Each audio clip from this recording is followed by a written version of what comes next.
சாய்ராம். சாய்பாபாவின் சரித்திரம். சாய் குடும்ப உறவினர்கள் அனைவருக்கும் என் இனிய காலை வணக்கம்.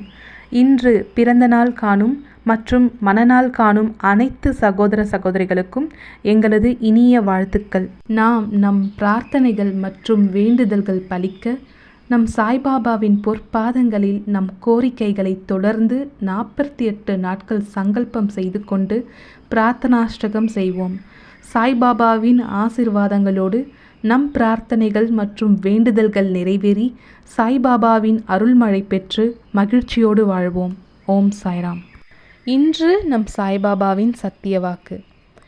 என் அன்பின் பிரியமே, எண்ணங்கள் பூர்த்தியாகும் சமயம் எல்லாமும் என் சாய்ராம் என்று என்னை கைகூப்பி வணங்குகின்றார்கள். ஆசைகள் நிறைவேற தாமதமாயினும் அல்லது கை நழுவி போயினும் காற்றடித்தால் கலையும் மேகம் போல என் மீதான உன் நம்பிக்கை நிலை குலைந்து போகின்றது. இன்பத்திலும் இறைவன் மீது வைக்கும் நம்பிக்கையை தளராத துன்பத்தில் இந்த மனித குலம் கைவிட்டு விடுகின்றது. இது மீண்டும் நடக்காமல் இருக்க என்னிடம் நெருக்கமாக வர வேண்டும் என்றால் அதற்கான ஒரே வழி எல்லா விதமான சூழ்நிலைகளிலும் மாறாத மற்றும் அசைக்க முடியாத நம்பிக்கை கொள்வது மட்டுமே. ஓம் சாய்ராம்.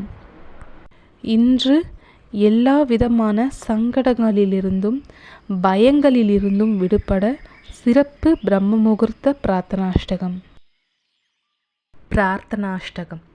சாந்தமான மனமுடையவரே, சிறந்த அறிவுடையவரே, சாய்நாதா, அருள் நிறைந்தவரே, கருணை கடலே, சத்திய ஸ்வரூபமானவரே, மாயையாகிய இருளை அழிப்பவரே, ஜாதி மதங்களுக்கு அப்பாற்பட்டவரே, சாதனையின் முடிவை அடைந்தவரே, எண்ணங்களுக்கு அப்பாற்பட்டவரே, கருணைக்கு உறைவிடமே, ஷீரடி கிராமத்தில் உறைபவரே, ஓ சாய்நாதா, என்னை காப்பாற்றும்.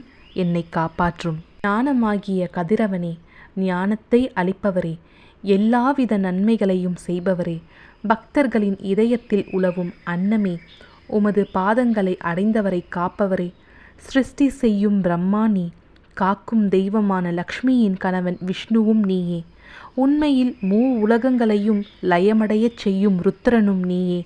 நீர் இல்லாத இடம் இவ்வுலகில் எங்கும் இல்லை. சாய்நாதா, நீர் எல்லாம் அறிபவர், எல்லோரின் இதயத்திலும் உறைபவர். எனது எல்லா குற்றங்களையும் மன்னிக்க வேண்டுமென்று வேண்டுகின்றேன். பக்தியின்மை, சந்தேகங்கள் போன்ற அலைகளை விரைவில் நீக்குவீராக. நீர் பசு, நான் பச்சிலம் கன்று. நீர் சந்திரன், நான் சந்திர காந்தக்கல். உங்கள் பாதங்கள் கங்கா நதியின் ஸ்வரூபம் ஆனவை. அவற்றை நான் பக்தியோடு வணங்குகின்றேன். இப்போது உமது அடைக்கலம் அளிக்கும் அருள்மயமான கரங்களை எனது சிரத்தின் மேல் வைப்பீராக. எனது வருத்தங்களையும் கவலைகளையும் நீக்குவீராக. இந்த தாசகனு தங்கள் பணியாளன். இந்த பிரார்த்தனாஷ்டகத்தை கூறி நான் சாஷ்டாங்கமாக நமஸ்காரம் செய்கின்றேன். எனது பாவங்களையும் துன்பங்களையும் ஏழ்மையையும் உடனடியாக நீக்குவீராக. நீர் பசு, நான் கன்று. நீர் தாய், நான் குழந்தை. என் விஷயத்தில் மனதில் கடினம் கொள்ள வேண்டாம். நீர் மலையருகில் உள்ள சந்தன மரம், நான் முள்ளடர்ந்த புதர். நீர் புனிதமான கோதாவரி நீர், நான் பெரும் பாவி.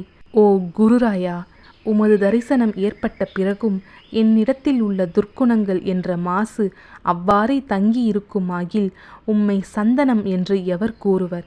கஸ்தூரியின் அண்மையை அடைந்த மண்ணும் உயர்வாக மதிக்கப்படுகின்றது.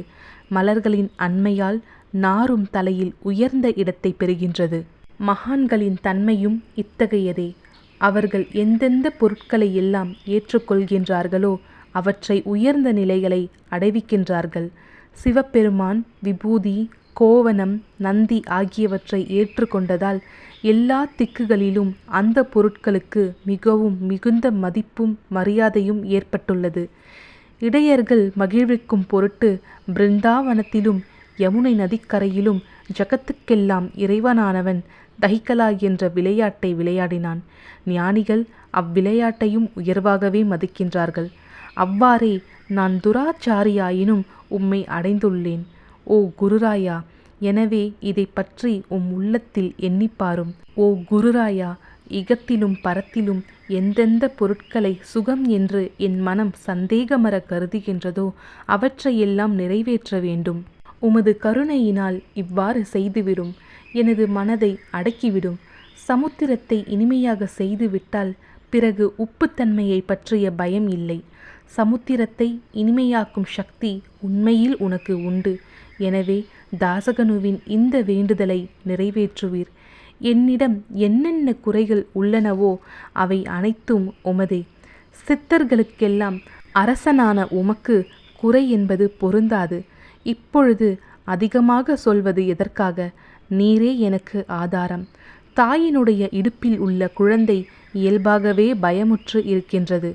ஓ மகாராஜா, இந்த துதியை எவரெவர் அன்புடன் படிக்கின்றார்களோ அவர்களுடைய விருப்பங்கள் நிறைவேற்றுவீர். இந்த துதியை படிப்பவர்களின் 3 வித தாபங்களும் 1 ஆண்டுக்குள் விலகிவிடும் என்பதே இந்த துதியின் மேல் உமது நிரந்தரமான அருளாசியாக இருக்கட்டும். ஸ்நானம் முதலியவற்றை செய்து முடித்த பின், சுத்தமாக ஆன பின், உங்களது மனதில் சுத்தமான பக்தியோடு தினமும் இந்த துதியை படிக்கவும். இவ்வாறு செய்ய முடியாவிட்டால் ஒவ்வொரு வியாழக்கிழமை அன்றும் மனதில் சத்குரு மூர்த்தியை இருத்தி படிக்கவும். அதுவும் கூட இயலாவிடில் ஏகாதசி தோறும் அதன் விளைவுகளை பார்ப்பதற்காக இந்த துதியை படியுங்கள். துதியை படிப்பவர்களுக்கு இறுதி கணக்கில் உயர்ந்த நிலையை குருமூர்த்தி அளிப்பார். நான் சொல்வதை கேட்டுக்கொண்டிருப்பவர்களே, இவ்வுலகியல் ஆசைகளை அவர் விரைவில் நிறைவேற்றுவார். இந்த துதியை பாராயணம் செய்வதால், மீண்டும் மீண்டும் படிப்பதால் முட்டாள்கள் அறிவாளிகள் ஆவார்கள். எவருக்காயினும் வாழ்நாள் குறைவாக இருப்பின் அவர்கள் இதை படிப்பதால் 100 ஆண்டு ஆயுள் உள்ளவர்கள் ஆவார்கள். இந்த துதியை படிப்பதால் செல்வத்திற்கு குறைவு இருந்தால் குபேரன் அவர்களது இல்லத்திற்கு வந்து பணி செய்வான். இது சத்தியம், இது சத்தியம், இது சத்தியம் என்று மும்முறை உரைக்கின்றேன். சந்ததி அற்றவர்களுக்கு இந்த துதியை படிப்பதால் குழந்தை செல்வம் கிட்டும். இதனை படிப்பவர்களின் ரோகங்கள் முற்றிலும் நீங்கிவிடும். தினந்தோறும் இந்த துதியை பாராயணம் செய்வதால் பயமும் கவலைகளும் நீங்கிவிடும். மதிப்பும் மரியாதையும் உயரும். அழிவற்ற பிரம்மத்தை உணர்வார்கள். ஓ அறிவாளிகளே, உமது உள்ளத்தில் இந்த துதியை பற்றி நம்பிக்கை கொள்ளுங்கள். தர்க்கங்கள், தவறான எண்ணங்கள் ஆகியவற்றிற்கு கொஞ்சம் கூட இடம் கொடுக்க வேண்டாம். ஷீரடி சேஸ்திரத்திற்கு கிரமமாக யாத்திரை செல்லுங்கள். பாபாவின் திருவடிகளை மனதில் இருத்துங்கள். அவர் அனாதைகளின் உறவினர். பக்தர்களின் விருப்பங்களை பூர்த்தி செய்யும் கற்பகத்தரு. அவருடைய பிரேமையினாலேயே இந்த துதியை எழுதினேன். இல்லாவிடில் பாமரனாகிய என்னால் இத்தகைய படைப்பு எவ்வாறு ஏற்பட முடியும்? சக ஆண்டு 1918 ஆண்டில் பாத்ர பதமாதம் சுத்த பக்ஷத்தில் கணேச சதுர்த்தி திதி அன்று திங்கட்கிழமை 2வது பிரகாரத்தில் புனிதமான நர்மதா நதி தீரத்தில் மகேஸ்வரர் என்ற க்ஷேத்திரத்தில் ஸ்ரீ அகல்யா தேவியின் சன்னதியில் ஸ்ரீ சாயிநாத ஸ்தவன மஞ்சரி நிறைவடைந்தது. மகேஸ்வரம் என்ற புகழ்பெற்ற க்ஷேத்திரத்தில் இந்த துதி நிறைவடைந்தது. ஸ்ரீ சாயிநாதர் என் மனதுட்புகுந்து ஒவ்வொரு பதத்தையும் என்னை கூற வைத்தார். தாமோதரன் என்ற சீடன் இந்த துதியை எழுதினான். தாசகனுவாகிய நான் எல்லா மகான்களுக்கும் பணியாள். ஸ்ரீ சாயிநாத ஸ்தவன மஞ்சரி சம்சார சாகரத்தை கடக்க உதவட்டும். ஓ பாண்டுரங்கா, இதுவே தாசகனுவின் பக்தி மிகுந்த பிரார்த்தனை. மங்களம், சுபமங்கலம். ஸ்ரீ சச்சிதானந்த சமர்த்த சத்குரு ஸ்ரீ சாய்நாத் மகராஜ் கி ஜெய். ஓம் சாய்ராம்.